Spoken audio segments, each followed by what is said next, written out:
ঘোষণা দিয়েছেন ওয়াল্লাযী আরসালা রাসূলাহু বিল হুদা ওয়া দীনিল হক লিইয়ুযহিরাহু আলা দ্বীনি কুল্লিহি ওয়ালাউ কারিহাল মুশরিকুন। আল্লাহ সেই সত্তা যিনি রাসূলকে তিনি হক সহকারে প্রেরণ করেছেন সকল মতবাদের উপরে, যিনি হককে ইসলামকে প্রতিষ্ঠা করার জন্য আজকে সমাজ ব্যবস্থায় ইসলাম প্রতিষ্ঠিত নাই, সেই ইসলাম প্রতিষ্ঠা করার নির্দেশ আল্লাহ রাব্বুল আলামিন দিয়েছেন। আমাদের সেই কাজটা করতে হবে। আল্লাহ রাব্বুল আলামিন ঘোষণা করেছেন আলা লাহুল খালকু ওয়াল আমর, সৃষ্টি যার আইন চলবে তার।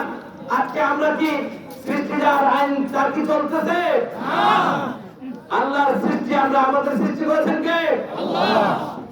আইন চলবে কার? আল্লাহ। এই ঘোষণা কি জামাত ইসলামের? না, এই ঘোষণা আল্লাহ। আজকে সমাজ ব্যবস্থা আল্লাহর আইন চলতেছে না। যে সমাজে আল্লাহর আইন চলে না সেই সমাজে শান্তি আসবে না, সেই সমাজ স্থিতি আসবে না, দায়িত্ব আসবে না।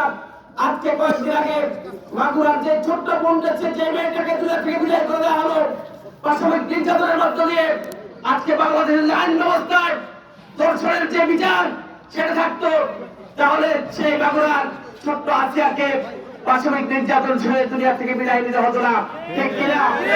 আজকে সে আসিয়া যদি আদালতে আঘাতে আমাদের ওনাদের বিরুদ্ধে নালিশ করে রব্বুল আলামিন, আমি এমন এক দেশে জন্ম নিয়েছিলাম এই দেশে লক্ষ কোটি কোটি মানুষ রোজা রাখে, নামাজ পড়ে, হজ করে, সেই দেশে মানুষগুলো যদি আইন পাস করতো দর্শনের শিক্ষা, দর্শন যদি করবেন তার আইন কোরআনে যেটা আছে, তাহলে একটা বিচার হতো আর কোন দর্শক এই দর্শন করার সাহস দেখাবে না।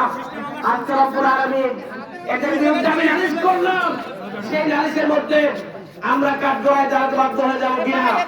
সম্মানিত ভাইরা, সেহেতু আগামী দিনে বাংলাদেশে সুযোগ এসছে, আমরা মুসলমান, আমাদের চলে যেতে হবে, কথা বলা যাবে না।